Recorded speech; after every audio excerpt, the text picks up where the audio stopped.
Hello बच्चों, नमस्कार, सत श्री अकाल। केम छो मजामा। तो मैं हर्ष गुप्ता केमिस्ट्री पढ़ाता हूं आप सभी को और आपका स्वागत करता हूं हमारे पीसीएमबी चैनल पर चल रहे बिल्कुल free of cost Samarth batch के लिए, जो टारगेट करता है नीट 2026 को। तो जो भी बच्चे पढ़ नहीं रहे हैं वो अपना नुकसान कर रहे हैं, जो कहीं और पढ़ रहे हैं वो भी अपना नुकसान ही कर रहे हैं, क्योंकि भैया फ्री ऑफ कॉस्ट चल रहा है वाला बैच, तो फ्री ऑफ कॉस्ट मिल रहा है सब कुछ, तो फटाफट से तैयार हो जाओ। दूसरी बात बच्चों, थर्मोडायनेमिक्स मैं आप सभी को पूरा पढ़ा चुका हूं। थर्मोडायनेमिक्स का टेस्ट होने वाला है, थर्मोडायनेमिक्स के टेस्ट के लिए तैयार हो जाओ। थर्मोडायनेमिक्स का टेस्ट पूरा बन चुका है और मैं नेक्स्ट वीडियो में डेट अनाउंस कर दूंगा, या फिर मैं तुम लोगों के लिए एक मतलब डेट अनाउंस करवा दूंगा डायरेक्ट, नॉट वीडियो। मतलब मैं तुम लोगों को डेट अनाउंस करवा दूंगा, उस दिन जो तुम लोगों का होगा वो टेस्ट होगा, और मोस्ट प्रोबेबली जिस दिन वो टेस्ट होगा उस दिन शायद वीडियो ना आए, या फिर अगर वीडियो आई तो जिस दिन वीडियो आती होगी उसके किसी और दिन टेस्ट करवा दूंगा, ताकि तुम्हारा कुछ बैकलॉग ना हो जाए। पता चला एक वीडियो भी आ गई, एक टेस्ट भी हो गया, तो फिर गड़बड़ हो गई है ना। या फिर फिजिक्स वाले दिन आई तो हो गया, या फिर एक काम करूंगा संडे को कर दूंगा, संडे को शायद वीडियो आती ही नहीं है तो संडे को भी आ सकता है टेस्ट। तो मैं तुम लोगों के लिए सारा कुछ देख दाख के अपनी तरफ से शेड्यूल करके और तुम लोगों के लिए टेस्ट अपलोड करवा दूंगा। टेलीग्राम पर ज्वाइन कर लो जिसने ज्वाइन नहीं करा है पीसीएमबी ऑफिशियल को, क्योंकि टेलीग्राम चैनल पर ही आने वाला है टेस्ट। आपका टेलीग्राम पर आएगा और हर्ष भैया वाले पीसीएमबी चैनल पर भी टेलीग्राम पर आ जाएगा। वो मैं आप लोगों को पूरी जगह बता दूंगा कहाँ पे कैसे कैसे टेस्ट अपलोड होना है और उसके कैसे फिर उसके लिए लाइव डिस्कशन होने वाला है। ठीक है, तो स्टार्ट कर रहे हैं आज की वीडियो को। आज बच्चों हम पीरियोडिसिटी पढ़ने वाले हैं और पीरियोडिसिटी में हम क्या डिटेल वाइज पढ़ने वाले हैं वो ध्यान से सुनना। सबसे पहले देखो, पीरियोडिसिटी क्या होता है। पीरियोडिसिटी वो कॉन्सेप्ट देखने वाली बात है, और पीरियोडिसिटी की जरूरत कहाँ पड़ी वो सबसे इंपॉर्टेंट है समझना। ध्यान से सुनना मैं क्या समझा रहा हूँ। देखो, बहुत समय पहले क्या हुआ, जब एलिमेंट्स नए नए मिलना शुरू हुए, नए नए एलिमेंट्स खोजे जा रहे थे कि एक एलिमेंट मिला, दो एलिमेंट मिले, तीन एलिमेंट मिले, और ऐसे ऐसे करके नंबर ऑफ एलिमेंट्स जो थे वो बढ़ गए क्वांटिटी वाइज। अब नंबर ऑफ एलिमेंट अगर क्वांटिटी वाइज बढ़ गए तो हुआ ये, साफ बात जो ये है कि बहुत सारे साइंटिस्ट ने सोचा यार कि यार इतने सारे एलिमेंट्स मिल रहे हैं और उनको याद रखना तो बड़ा ही कॉम्प्लिकेटेड हो जाएगा। तो उन्होंने सोचा कि एक काम करते हैं, हम ना एलिमेंट्स के बिहाफ पर एक टेबुलर फॉर्मेशन करते हैं। मतलब हम टेबल फॉर्म करते हैं जिसमें सारे एलिमेंट्स अच्छी तरीके से ढंग से लिखे लिखाए सुने सुनाए हों। उससे फ़ायदा क्या होगा? उससे फ़ायदा एक बहुत सिंपल और सटीक होगा। क्या? कि अगर हमने एक अच्छी सी टेबल बनाई याद करने के लिए, तो हम सारे एलिमेंट्स को बहुत अच्छे से लर्न कर सकते हैं। हम बहुत अच्छे से क्या कर सकते हैं? सारे एलिमेंट्स को लर्न कर सकते हैं। अब इस लर्निंग के लिए जो टेबल बनाई गई वो डिफरेंट डिफरेंट ईयर्स में डिफरेंट डिफरेंट साइंटिस्ट द्वारा बनाई गई है ना, जिसमें से हम आज इंपॉर्टेंट बात करने वाले हैं कुछ मॉडल्स की, कुछ पीरियोडिक टेबल्स की। तो सबसे पहले अगर मैं तुम लोगों को बताऊं कि सबसे पहले जैसे मैं तुम लोगों को बताऊं कि भैया सबसे पहली बात तो ये कि हमें क्यों ज़रूरत पड़ी टेबल बनाने की। ठीक है, क्यों ज़रूरत पड़ी हमें टेबल बनाने की? तो इम्पोर्टेंस, क्या इम्पोर्टेंस है ना। तो सबसे पहली बात, जो एलिमेंट्स थे, जो एलिमेंट्स मिल रहे थे है ना, वो बहुत ज़्यादा हो गए थे। मतलब अगर मैं बात करूँ importance to form to create table, तो सबसे इंपॉर्टेंट बात है कि easily classified the periodic element। periodic elements को क्लासिफाइड आराम से किया जा सके, बिकॉज ऑलमोस्ट 118 एलिमेंट present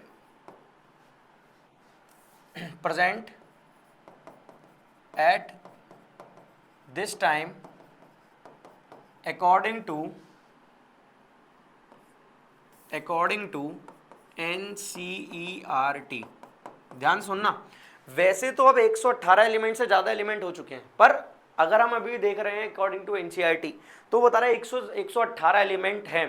तो 118 एलिमेंट्स को याद रखना बड़ा मुश्किल था, ताकि इजीली क्लासिफाई किया जाए पीरियोडिक एलिमेंट को। इसलिए हमने क्या बनाई, डिफरेंट डिफरेंट टाइप की टेबल बनाई, फॉर्मेशन करी। मतलब for the classification of element many scientists form periodic table in different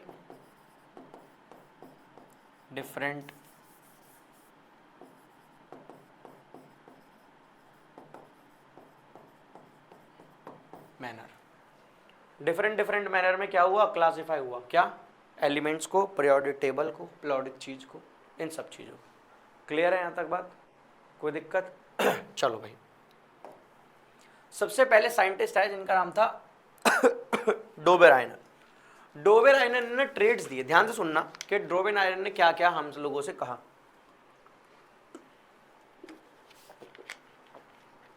Dobereiner ने क्या क्या कहा वो सुनना। डोबेराइनर ने कहा भैया, इफ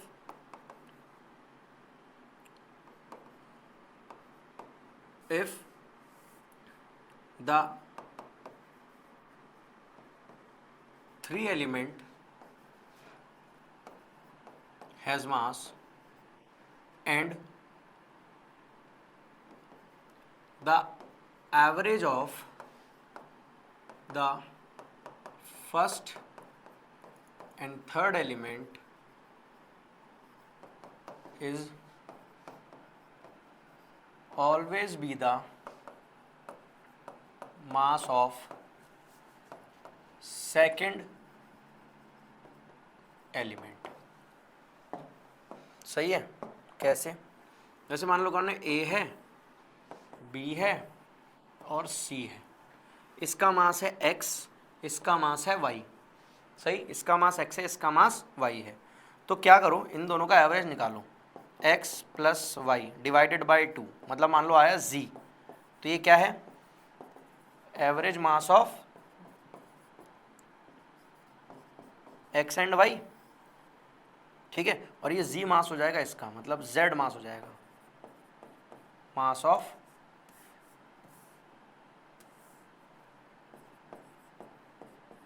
B।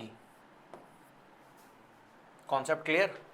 क्या कहा गया इनके द्वारा? इनके द्वारा ये कहा गया कि अगर पहले और दूसरे एलिमेंट का मास, पहले और तीसरे एलिमेंट के अगर आप मास का एवरेज या मीन निकालते हो तो वो कंफर्म सेकंड वाले जो मास है, जो बीच वाला जो मास है उसका ही, मतलब जो फर्स्ट और थर्ड वाले का जो मास है उसका एवरेज निकालते हो तो बीच वाले का मतलब सेकंड वाले का मास निकल जाएगा। क्लियर है यहाँ तक बात? ठीक है। इन्होंने कुछ ट्रेड्स दिए और इसीलिए इनका ट्रेडिक नाम पड़ा, मतलब डोबेराइनर ने ट्रेड्स पड़ा, क्योंकि उन्होंने तीन चीजें दी, तीन के ऐसे फॉर्मेशन बनाए। तो कुछ ट्रेड्स हैं, ये रहे आपके सामने। जैसे पहला है लिथियम सोडियम पोटेशियम। अच्छा, इनका मास नहीं लिखा हुआ, देखो मैं इसका मास लिख देता हूँ। ये 7 ग्राम, ये 39 ग्राम्स। इसका मास निकालो, कितना आ गया, 46/2। किसका मास होता है, 23 सोडियम का, मतलब it is the mass of Na and average mass of first and third element. Simple, clear है यहां तक? चलें आगे। ये ट्रेड था फर्स्ट, ठीक। सेकंड ट्रेड देखो,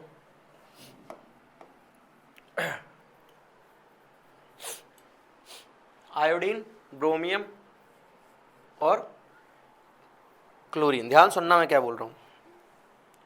जो पहले वाला था वो एल्कली मेटल से, कई बार पेपर में ये क्वेश्चन आ जाए कि यार एल्कली मेटल का लिखो जो डोबेराइनर ट्रेड था, तो पहले वाले लिखना। अगर कोई के हेलोजन का लिखना है तो ये वाला लिखना। हालांकि ये आता नहीं है, हालांकि कभी ऐसा उन्हें तो पता भी नहीं था जिस समय टेबल बनी कि हेलोजन क्या होता है, एल्कली अर्थ मेटल क्या होते हैं, ये उन्हें पता भी नहीं था ज़्यादा डिटेल में, पर बस बता रहा हूँ। अब हमें पता है, तब तो क्वेश्चन घुमा के कभी पूछ ले कि यार वो डोबेराइनर ट्रेड के एक काम करो, वो जो डोबेराइनर ट्रेड में हेलोजन्स थे ना, उनके एवरेज का मास लिखो। अब तुम्हें याद ही नहीं है हेलोजन में कौन कौन से थे, तो क्लोरो, ब्रोमो और आयोडो होता है, फ्लोरीन नहीं होता, ठीक है। जैसे होता है फ्लोरो, क्लोरो, ब्रोमो, आयोडो, तो उसमें फ्लोरीन नहीं होता, बाकी होते। अब इनका मास निकाल लो, मेरे हिसाब से तुम सब निकाल सकते हो। 35 प्लस 127 डिवाइडेड बाय 2। मैं निकाल दूं, फटाफट निकाल देता हूँ कैलकुलेटर से। 35 plus 127 is equals two divided by 2, कितना मास आ गया, दैट इज लगभग 80 ग्राम्स। तो लगभग इसका जो मास होता है वो 80 ग्राम्स के आसपास होता है, पर 81 ठीक है, कंसिडरेबल है, इन्होंने जो बताया उसके अकॉर्डिंग लगभग 80 ग्राम मास होता है इसका ना, सही। तो इस तरीके से कैलकुलेट किया गया, क्लियर ना। देखो ये भी तो एग्जैक्ट नहीं है ना, यहाँ पर भी हम 35.5 लेते हैं, और इनके आइसोटोप्स भी थे उस समय, आइसोटोप्स तो एग्जिस्ट करते ही थे, पता ही तो नहीं था, एग्जिस्ट तो करते थे, तो आइसोटोप के अकॉर्डिंग भी तो इन्होंने ये ट्रेड्स बनाए। अब सारे ट्रेड सही नहीं है भाई, सारे ट्रेड्स फॉर्मेशन हो जाते तो फिर आज ट्रेड की टेबल पढ़ रहे होते, पर तुम्हें पता है हम ज़्यादातर ट्रेड्स की नहीं पढ़ रहे, हम तो मॉडर्न पीरियड टेबल पढ़ रहे हैं, तो इसमें भी हमें कॉन्सेप्ट्स हैं तो ध्यान रखने पड़ेंगे, ठीक है। तो सेकंड ट्रेड हो गया आपका ये वाला, थर्ड ट्रेड आपका ये हो गया, ध्यान से देखो, कैल्शियम, स्ट्रोंशियम और बेरियम, निकालो इन दोनों का मास। 40 + 137 डिवाइडेड बाय 2, ठीक, 40 + 137 is equals two divided by 2, कितना आया, लगभग 88.5। तो इसका जो मास था लगभग कितना था, 88 के आसपास। कंडीशन समझ में आ रही है। ट्रेड क्या बोले गए, पहले और थर्ड का एवरेज मास, पहले और थर्ड का मीन ऑफ मास, पहले और थर्ड का एवरेज मास अगर निकाला जाएगा तो वो फर्स्ट, मतलब पहले और थर्ड का निकाला जाएगा तो वो इन बीच वाले का मास निकल कर आ जाएगा। Is it clear. देखो अब ये वाला थर्ड ट्रेड था, फोर्थ ट्रेड भी लाया हूं आपके लिए, ध्यान सुनना। फोर्थ ट्रेड थोड़ा अलग है, आयरन, कोबाल्ट और निकल का। अगर तुम इनका एवरेज निकालते हो ना तो इसका मास निकल के आता है। ज़्यादातर 3 ट्रेड के बारे में आप किताब में पढ़ते हो, पर ये भी एक ट्रेड बनाया गया है, ठीक है। 55.85 plus 58.71 is equals two divided by 2, कितना आया, 55.28 plus 58.71 divided by 2, that is 57.28, ठीक है। तो इसका क्या आया, 57.28, ठीक। अब इसका भी मास कम था, इसका मास और ज़्यादा आया था हालांकि ना, ठीक है। कोबाल्ट निकल इससे थोड़ा सा ज़्यादा आया था, थोड़ा ही डिफरेंस था इन दोनों में, पर आया था, मतलब इन दोनों के मास के और बराबर ही निकला था, है ना, ठीक है। तो ये एक और मास निकल के आया था, ट्रेड था, ये उतना क्लियर नहीं था, उतना समझा नहीं पाए, इसके मास में थोड़ा डिफरेंट आया था, पर ये भी एक ट्रेड में काउंट किया जाता है। तो फोर्थ ट्रेड भी काउंट किया जाता है, प्लीज इस बात को ध्यान से सुनना। अगर आप पुरानी बुक्स में जाओगे तो आपको मिलेगा, क्योंकि देखो ये बात परम सत्य है, जब जब सिलेबस ओमिटेड हुआ है, जब जब सिलेबस ओमिटेड हुआ है तो चीजें ऐड तो नई वाली बहुत कमी हुई है।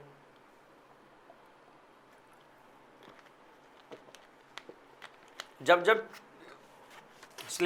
सिलेबस में कुछ ना कुछ हुई है, मतलब जब जब सिलेबस चेंज हुआ, एनसीईआरटी चेंज हुई, तो ज़्यादातर जो चीज़ है ना वो ओमिटेड हुई है, ना कि ऐड ऑन हुई है। ऐड कुछ ही टॉपिक होते हैं, हुए नहीं हुए, लेकिन डिडक्शन बहुत हो जाता है। तो बहुत पहले जब हम पढ़ते थे तो ट्रेड्स भी आते थे, फोर्थ ट्रेड भी लिया जाता था, ये ज़्यादा इंपॉर्टेंट नहीं था, पर तब भी ये एज अ कंसिडर किया जाता था ट्रेड्स में, ठीक है।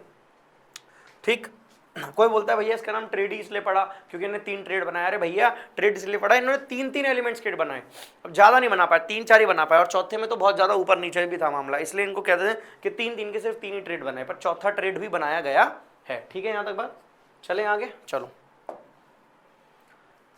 न्यूलैंड ऑक्टेव, ध्यान से सुनना, इन्होंने क्या करा, इन्होंने पहली बात तो elements are arranged by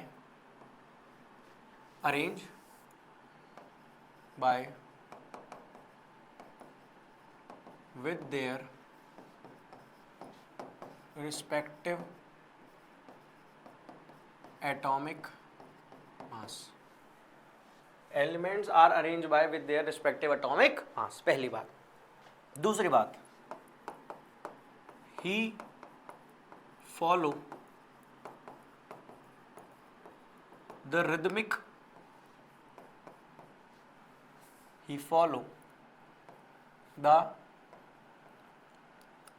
rule। अब ध्यान सुनना, रिदमिक रूल क्या था, ये तुम लोगों को ये एम लिखा हुआ है, ठीक है, कंफ्यूज मत हो जाना। या तुम लोगों ने मतलब तुम में से कोई ऐसा हो जो जिसको थोड़ा बहुत ज्ञान हो, है ना, मतलब बहुत ज्ञान होना चाहिए तब पता होता है, खैर ये तो है ना, कला पता होनी चाहिए, संगीत की कला अगर तुम में से किसी को मालूम है, पता है संगीत क्या होता है, बहुत बड़ी कला है संगीत, खैर ठीक है, हमारी तो आवाज़ ही ऐसे पड़ा पड़ा हो गई है, ठीक है, लेकिन तब भी कि संगीत एक जो कला है ना, और जो कलाकार तुम में से बैठा है जो इस चीज़ को समझ सकता है, पहचान सकता है, तुम्हें लगेगा कि भैया क्या कला कला कह रहे हो। भाई देखो, मैं पर्सनली सॉन्ग्स की, मतलब सॉन्ग इन द सेंस में म्यूज़िक, सॉन्ग नहीं, आजकल तो लाल बरी मैं लाल बरी ये सब, ये तो मुझे सॉन्ग लगते ही नहीं पहली बात तो। लेकिन मैं क्या कह रहा हूँ, मतलब नॉट कि मैं सिर्फ इस पर्टिकुलर गाने को टारगेट कर रहा हूँ, ऐसा कुछ नहीं है, कोई कॉन्ट्रा नहीं है, ऐसी कोई कंट्रोवर्सी टाइप, ठीक है, लेकिन मैं कह रहा हूँ कि म्यूज़िक यार होते हैं पहले अच्छे, तुम सुनोगे पुराने अच्छे म्यूज़िक हैं, बहुत सारे भजन अच्छे म्यूज़िक हैं, तो अच्छे नए नए म्यूज़िक, अब आजकल तो नया नई चल रहा है क्या क्या चलता रहता है, तो उसमें कोई सॉन्ग नहीं है, पर सॉन्ग जो एक्चुअल में नॉलेज रखता है, आजकल तो जिनकी आवाज़ नहीं भय फटे, गले फटे पड़े हैं, आवाज़ है नहीं, ऑटो ट्यूनर करेक्ट कर करके गा रहे हैं, मैं उनकी बातें नहीं कर रहा हूँ, लेकिन जो ऐसे कलाकार हैं जिनको पता है what is the music, what is the feel of music, what is the quality of sound, है ना, वो जब जो जानते हैं, है ना, बहुत अच्छे कलाकार हैं, उन्होंने मेरी आवाज़ बहुत गंदी है, मुझे नहीं पता, मेरी आवाज़ बहुत गंदी है, मुझे पता है, वेरी वेरी गंदी आवाज़ है मेरी, ठीक है, तो पर मैं रिस्पेक्ट करता हूँ म्यूज़िक की, ठीक है, तो रिस्पेक्टेबल म्यूज़िक के लिए मैं जैसे एक चीज़ बोलता हूँ, जैसे हमने कभी ना कभी ये सब सुना है, तो ध्यान सुनना, क्या कभी ना कभी आपने सुना होगा, ऐसे लिख रहा था सा रे गा मा पा धा नी, और उसके बाद वापस से क्या आ जाता है, सा, ठीक है, ऐसा होता है सा, है ना, ऐसे तो होता है, मतलब अब तुम अच्छी आवाज़ में गाना ना, मेरी आवाज़ अच्छी नहीं है, सा रे गा मा पा धा नी सा, वापस आ जाता है ना ऐसे। तो ये जो सारे गामा जो चला है ना, जो सारे गामा ये जो चल रहा है एक हमारा, इसमें क्या होता है बच्चों, इसमें सा से चलता है, नी तक आता है, फिर वापस से सा पर चला जाता है। जैसे अगर तुम लोगों ने हारमोनियम देखा हो ना, तो उसमें 3 फ्रीक्वेंसी के सारे गामा होते हैं, जिसके अंदर इधर बहुत ज़्यादा गाढ़ी आवाज़ होती है, डेंस, और इधर बहुत पतली आवाज़ होती है, और ऐसे कैसियो, पियानो, इन सब में ना डिफरेंट डिफरेंट टाइप्स के सारे गामा पादा निसा का एक पेयर होता है। जैसे हारमोनियम के अंदर 3 होता है, बड़े हारमोनियम के अंदर 5 होता है, कैसियो के अंदर 7, 9, 18 ऐसे होते हैं, तो इस तरीके से चलता रहता है। तो कंडीशन क्या गई, जैसे उन्होंने कहा कि ऐसे सारे गामा पादा निसा होते हैं, तो इन्होंने ऐसे एलिमेंट्स भरे इसके अंदर, के ऐसे भरते हैं, ध्यान से देखना, ध्यान से देखना इन्होंने कैसे इसके अंदर एलिमेंट्स भरे, जैसे ये है, ठीक, तो अब ध्यान सुनना कि इन्होंने एलिमेंट्स कैसे भरे। जैसे अगर पहले ध्यान सुनो, अगर पहला अगर मैं ध्यान से दिखाऊं कि भैया कंडीशन क्या होती है, तो तुम ये मान के चलोगे, ध्यान सुनते जाना, हाइड्रोजन से भर लो, हीलियम से भर लो, लिथियम से भर लो, जहां से तुम्हारा मन करे वहां से भर लो। मैं हाइड्रोजन से नहीं, लिथियम से भरता हूँ, हाइड्रोजन में कोने में ले जाता हूँ, या फिर कोई दिक्कत नहीं, हाइड्रोजन, हीलियम, लिथियम, ये क्या सिलेक्ट हो गया, lithium, beryllium, boron, carbon, nitrogen, oxygen, fluorine, neon, sodium, neon नहीं है, नोबल गैस इन्होंने कंसिडर किया, अभी लिखूंगा, sodium, magnesium, aluminium, silicon, phosphorus, sulphur, chlorine, argon, potassium, calcium, और आर्गन नहीं है फिर से, अच्छा मैंने ये सिलेक्ट कर रखा है, पोटेशियम, कैल्शियम, सही। अब ये क्या है, ये कैसे काम कर रही है, वो समझते जाना प्लीज।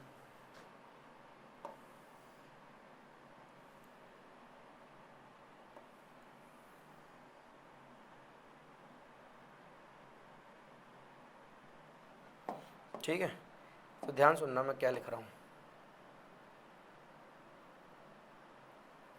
टेबुलर फॉर्म कर देते हैं इसकी फटाफट से, तो तुम्हें तो समझ में आ जाएगा इसका क्या कंडीशन है।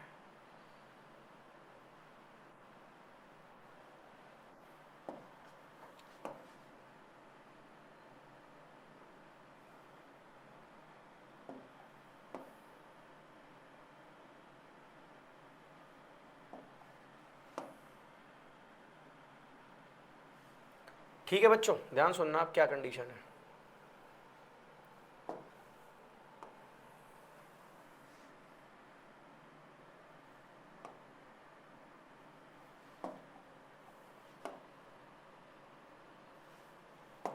देखो ये एक ऐसी टेबल फॉर्म हुई है, ठीक।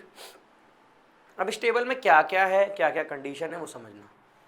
सबसे पहली बात तो इन्होंने जो अरेंज करा वो एटॉमिक नंबर के बिहाफ पर करा, सॉरी एटॉमिक मास के बिहाफ पे करा।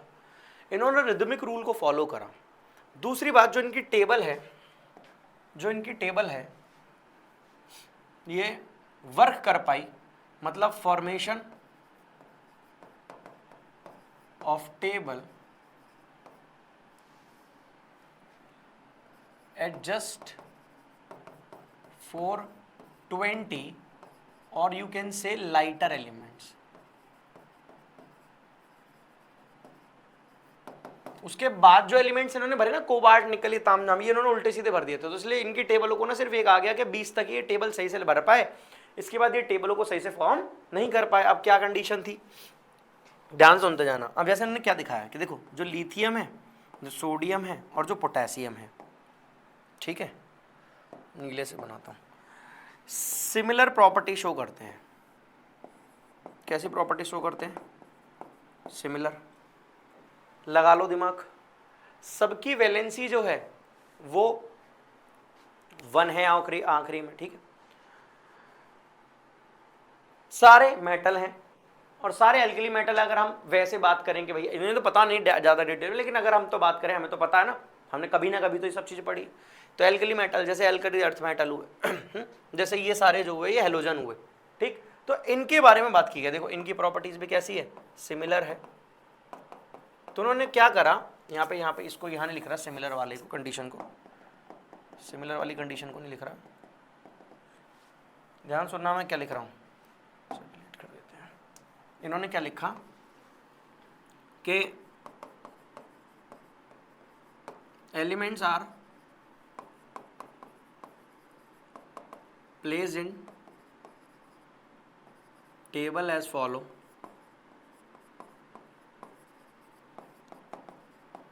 Has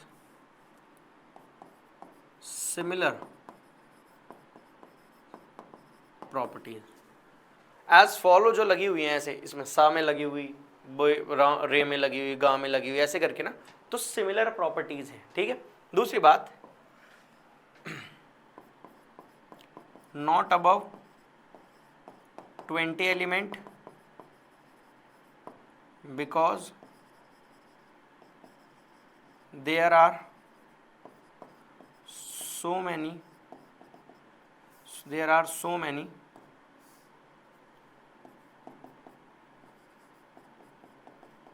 exception।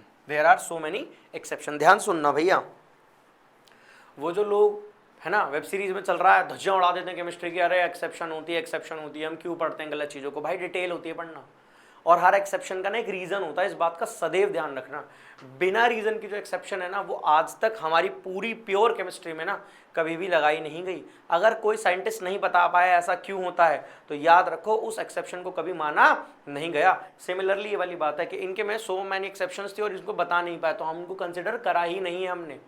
तो एक्सेप्शन कंसिडरेबल वही हैं जिनके वैलिड रीजन अवेलेबल हैं, अदरवाइज नहीं है ना। जैसे मान लो किसी वेब सीरीज में किसी ने किसी की गंदी कर दी, ये केमिस्ट्री वो केमिस्ट्री, अबे तू भी तो एक्सेप्शन हुआ फिर, है ना भाई। बाकी सब भी तो पढ़ रहे हैं ना, तब तेरे से नहीं पढ़ी जा रही तो तू भी एक्सेप्शन है भाई। तो अपने आप को भी चेक करवा ढंग से, कहीं सही हॉस्पिटल जाके, कहीं सही जगह जाके। एक्सेप्शन से काम नहीं चलता, एक्सेप्शन के पीछे वैलिड रीजन है, उसे याद करना पड़ता है। कंसिडर है, इस चीज को ध्यान से सुन लो, ठीक है। आगे बात क्लियर है। तो न्यूलैंड ने ये कंडीशन और ये सारी फैक्टर रखी। क्लियर है यहाँ तक बात। तो ध्यान से समझना मैं क्या कंसिडरेबल करवा रहा हूँ आगे। ये एलिमेंट्स रखे गए, कुछ बातें ये वाली बात बताई गई, जो किसने बताई, न्यूलैंड ऑक्टेव लॉ ने बताई, ठीक है। और इन्होंने एलिमेंट किस व्याप पर रखा, अकॉर्डिंग टू एटॉमिक मास रखा। इस बात को सदैव ध्यान रखना। क्लियर, चलें आगे। देखो भाई, ये कंडीशन अलग है। हो सकता है कि शायद तुम लोगों के टीचर ने तुम लोगों को ये पढ़ाई ना हो, है ना। और मैं ये नहीं कह रहा कि कंफर्म नहीं पढ़ाई, शायद पढ़ाई नहीं गई होगी। देखो, जो समय मेंडलीव काम कर रहे थे ना, उसी ठीक समय एक साइंटिस्ट और काम कर रहे थे जिनका नाम था लूथर मेयर। अब लूथर मेयर ने ना ये टेबल बनाई, ये ग्राफिकल टेबल बनाई। ध्यान से सुनना कैसे टेबल थी ये। जैसे हीरा हीलियम, हीरा सोडियम, पोटेशियम, है ना, रुबीडियम। सही। इन्होंने क्या करा, इन्होंने टेबल लिखी और इन्होंने लिखा एटॉमिक वॉल्यूम के अकॉर्डिंग, कि इनका एटॉमिक वॉल्यूम बढ़ जाता है, फिर कम हो जाता है, फिर बढ़ जाता है, फिर बढ़ जाता है, मास बढ़ता जाता है, एटॉमिक वॉल्यूम बढ़ता जाता है। देखो मास बढ़ रहा है, एटॉमिक वॉल्यूम भी बढ़ रहा है, तो मतलब डेंसिटी वाइज इन्होंने टेबल बनाई। सही, किसकी वाइज बनाई, डेंसिटी वाइज ये टेबल बनाई। अब ध्यान सुनना, फिर उन्होंने नई नई बातें बताई कि इसकी डेंसिटी, इसका मास, इसका वॉल्यूम इस तरीके से निकाला जाएगा, ये कंसिडरेबल होगी चीज़ें, इन्होंने बहुत सारी चीज़ें बताई। और एक बात सुनो, साफ बात यार, इनकी टेबल को कंसिडर नहीं किया गया, not consider.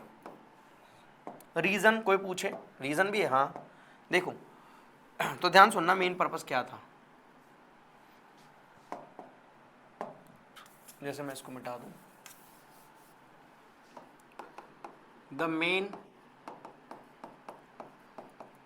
Purpose is the main purpose of formation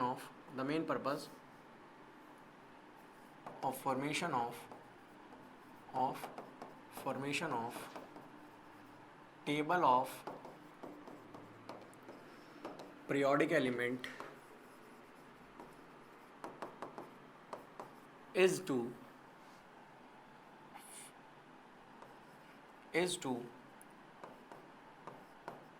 find the easy way, but he form a complicated table, as in graph form।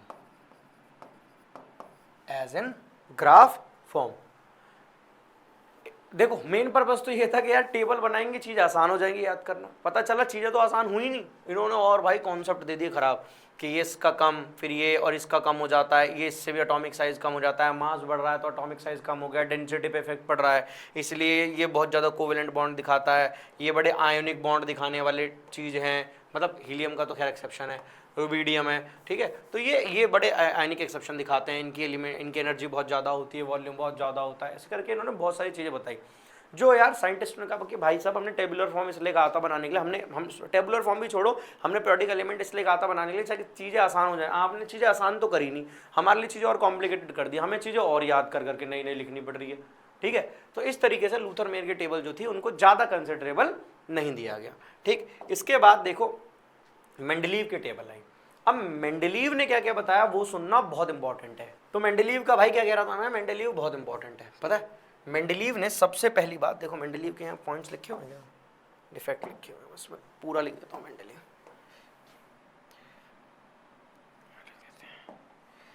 ध्यान सुनना भैया, मेंडलीव पीरियोडिक का जो लॉ था वो ये कहता है, elements are arranged by their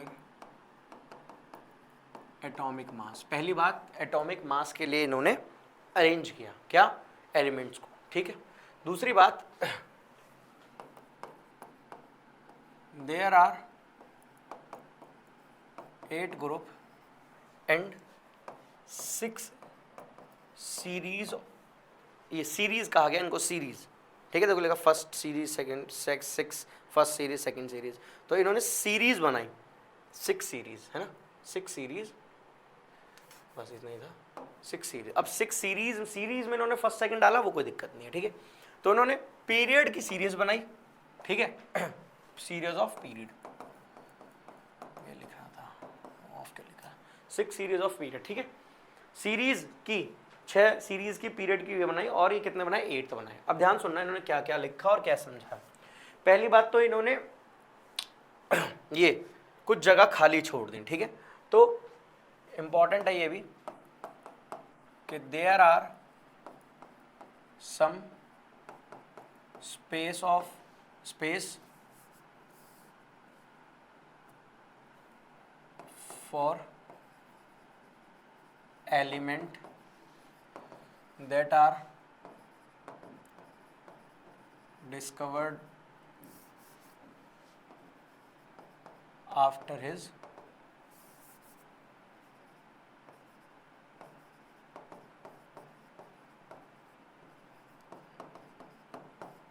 formation. अब क्या है कंडीशन, ध्यान सुनते जाना।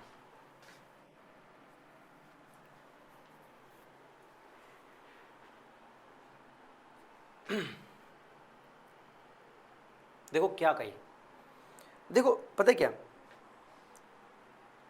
चीजों की इंपॉर्टेंस ना हमें चीजों के जाने के बाद पता चलती है।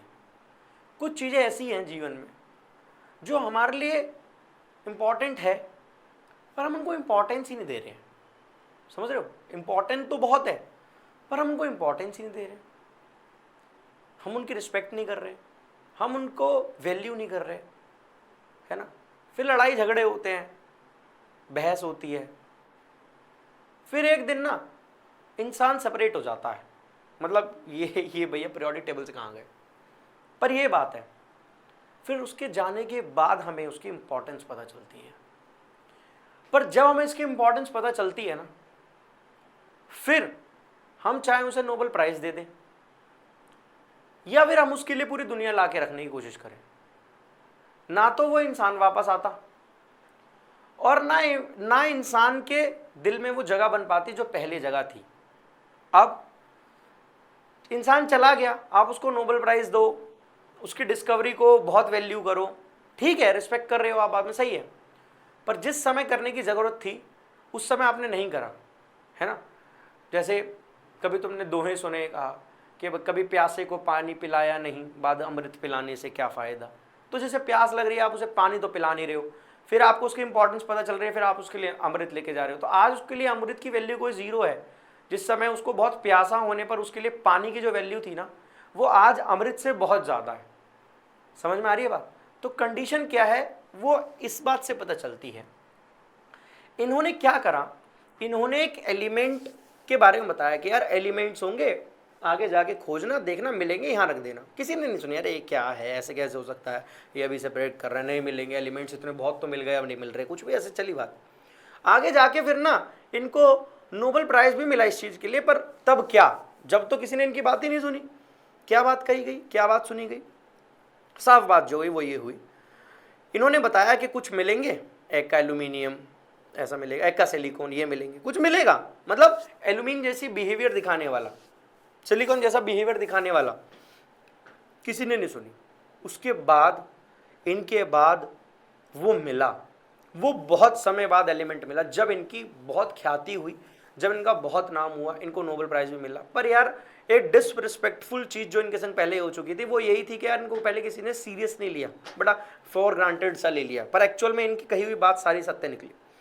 हालांकि मेंडलीव पीरियोडिक टेबल में भी खामियां हैं, तभी हम इसको डिटेल वाइज नहीं पढ़ते हैं, मतलब बहुत डिटेल में पढ़ते हैं पर बिल्कुल आज तक हम इसे मानते नहीं हैं। अब ज़्यादा हम ज़्यादा तो मॉडर्न पीरियोडिक टेबल को मानते हैं, पर इसमें गड़बड़ तो है नो डाउट, पर इनकी बात बहुत ज़्यादा सच्चाई और साथ के साथ निकली। कुछ गड़बड़ इन्होंने करी, जैसे इन्होंने क्या क्या करा ध्यान सुनना, वो ही बात बताता हूँ क्या क्या क्या करा। पहले इनकी पीरियोडिक टेबल देखो, इन्होंने ऐसे रखा। अब इन्होंने सबसे पहले जो गड़बड़ करी वो क्या कही, देखो कैसे लिखा है, हाइड्रोजन ये खाली जगह, चलो lithium, beryllium, boron, carbon, nitrogen, oxygen, fluorine, ठीक। और किस ब्याफ पर बनाया, according to their atomic mass, इस ब्याफ पर बनाया। तो देखो एटॉमिक मास बढ़ता जा रहा है, 6, 9, 10, 12, 14, 15 और मतलब 15.99 है, लगभग 16। कहीं तो बोला अरे 15 लिखा हुआ है भैया, 15.99 लगभग 16। तो हम यहाँ एक्यूरेट मास टाइप लिखा हुआ है, यहाँ पर हम रैंडम मास पढ़ रहे हैं, 18, 22, 24, 29, 28। अब ध्यान देखो ये गड़बड़ कर रखी है, फिर आगे चलो, बढ़ता गया मास, बढ़ता गया बढ़ता गया बढ़ता गया बढ़ता गया बढ़ता गया, और देखो कोबाल्ट और निकल में गड़बड़ कर रखी है। क्या कर रखी है, कोबाल्ट और निकल में गड़बड़ कर रखी है। फिर वैसे इन्होंने कहाँ कहाँ गड़बड़ कर रखी है, देखो टी और आयोडीन में गड़बड़ कर रखी है। तो इन्होंने जो टेबल बनाई और इनसे पूछा गया यार ये गड़बड़ क्यों है, यार देखो गड़बड़ है मैं समझ रहा हूँ, पर ऐसे ही रख के पीरियोडिक टेबल सही बन रही है, अदरवाइज पीरियोडिक टेबल सही नहीं बनेगी। तो उनसे पूछा गया ऐसा क्या, उन्होंने कहा यार देखो बहुत कम मास का अंतर है तो आप ही कंसिडर कर सकते हो। उन्होंने कहा नहीं, आपने अगर एटॉमिक मास के बिहाफ पर रखा तो इसको हम कंसिडर कैसे करें। तो इस बात को ये नहीं ठीक से बता पाए, ठीक है। इन्होंने टेबल बनाई, इनके कुछ डिफ्लेक्ट्स थे, मतलब डिफेक्ट्स थे जो इन्होंने डिफ्लेक्टेड फॉर्म में अलग अलग दिए। जैसे इन्होंने सबसे पहले क्या लिखा एनामोलस पोजीशन ऑफ हाइड्रोजन, क्या hydrogen is place in one, मतलब फर्स्ट ग्रुप, फर्स्ट के फर्स्ट में रखा हुआ, जबकि रिजेंबल करता है फर्स्ट ए से और ग्रुप नंबर 8 से। लगा लो दिमाग, देखो ये 8th वाले ग्रुप के इसमें रिजेंबल कर रहा है, ठीक है, यहां वाले में, और यहां वाले में से भी रिजेंबल कर रहा है। तो समझ नहीं आया कि इसको कहां रखे, और आज तक समझ में नहीं आता कि कहां रखे, ठीक है, आज तक समझ नहीं आता इसको कहां रखे, इसलिए हम इसको अलग कोने में निकाल कर रख देते हैं, ठीक। 8th नहीं भाई, 7th है, 7th ही था, 7th पे ही है ना, हाँ भाई 7th पे, बिल्कुल बिल्कुल ठीक, यहाँ पे। तो इनको समझ नहीं आया कि कहाँ रखना है, ठीक। चलो आगे, एनामोलस पेयर ऑफ एलिमेंट्स, जैसे ये कोबाल्ट निकल टीई, इनके जो मास थे इन्होंने आगे पीछे रखे थे, सही है। Position of isotope, different place of isotope, इन्होंने देखो कि देखो इन्होंने तो मास के अकॉर्डिंग रखी टेबल। अब तुम दिमाग लगाओ, अगर कोई टेबल है जो मास के अकॉर्डिंग रखी गई है तो आइसोटोप का तो मास ही अलग होता है। आइसोटोप क्या होते हैं, they have different atomic mass, इनके पास क्या होते हैं, डिफरेंट एटॉमिक मास होते हैं, तो एटॉमिक मास के डिफरेंट डिफरेंट पोजीशन पर ये काम करते हैं। क्लियर है यहां तक बात, ठीक है। अब आगे समझना, position of element of group 8, group 8 की पोजीशन देखो क्या लिखा, no proper place has been allotted to the 9th element group number 8। देखो ग्रुप नंबर 8 के 9th एलिमेंट को अगर तुम ध्यान से देखोगे, ग्रुप नंबर 8 के 9th एलिमेंट को 1 2 3 4 5 6, देखो ठीक से प्लेसमेंट ही नहीं हो रखी यार इनमें। तो ये उस चीज को ना बता ही नहीं पाए। कौन नहीं बता पाया, मेंडलीव नहीं बता पाए, ठीक है, इसकी जस्टिफिकेशन नहीं दे पाए, ट्रेड्स ही नहीं फॉर्म कर पा रहे। पोजीशन ऑफ लेंथेनॉइड और एक्टेनॉइड, देखो लेंथेनॉइड 58 से 71 तक होता है और एक्टेनॉइड 91 से 108 तक होते हैं, और ये दोनों मैंने क्या लिखे हैं, इनके एटॉमिक नंबर लिखे हैं।